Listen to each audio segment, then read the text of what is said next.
Curling is about community. It's not a sport. Welcome to the Potomac Curling Club here in Laurel, Maryland. I am Ted Hallock. I am the president of the Potomac Curling Club, a 501c3 dedicated to the sport of curling. So the game is completely about communication. One person is in charge of where the stone is, two people are in charge of sweeping the stone, and another person's in charge of delivering it. We have to be constantly communicating amongst one another. Otherwise, we have no chance of executing a perfect shot.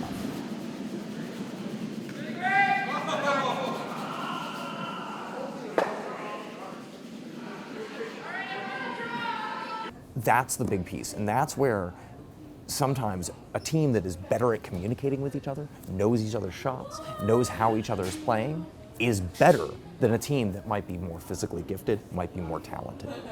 And that's why you love this game. I can't think of four people that describe humanity better.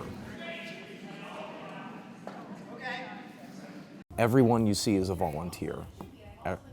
I don't know anything else that is quite like that. The people you'll see tonight are people who span a 50-year age gap and who are at skill levels of having learned in the last 5 months or learned in the last 5 decades.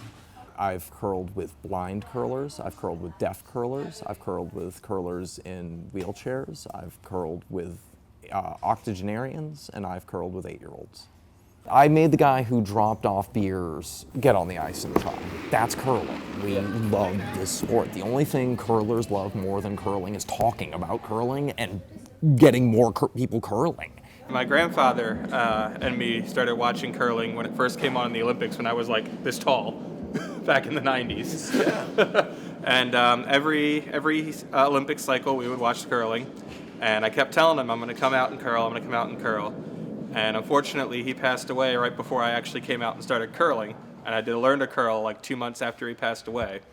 And yeah, so this is basically carrying on, my grandfather's, fun thing that he liked to watch.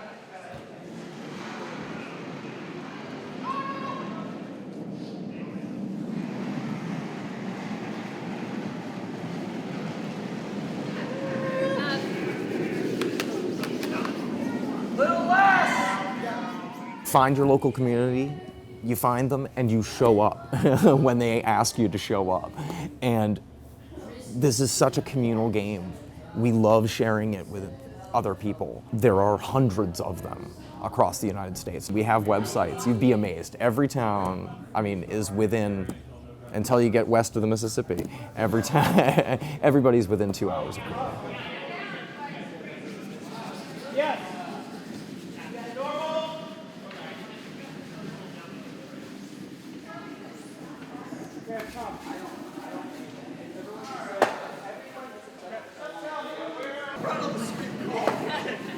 No, we're there.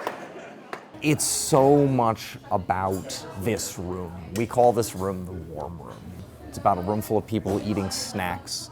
It's about hanging out with your friends. It's about playing games with them. It's about knowing them and going and doing other things as much as it is about being out there. We're just a weird little club, and every curling club reflects its community. A guy who shows up with pie becomes a very, very vital piece of the game. Curling is kind of what we do as a pastime. It's the thing we all have in common.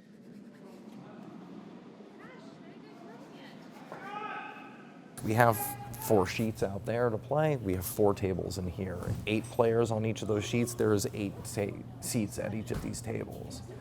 That's not a mistake. There's a reason why we call them curling clubs. We're not curling alleys. We are not curling facilities. We're curling clubs. We're friends. We're a 501c3. We're not here to produce income. We're not here to produce anything except those rocks going down that ice.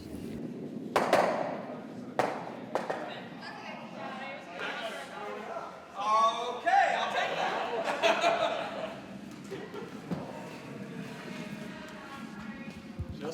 Just like we drew it.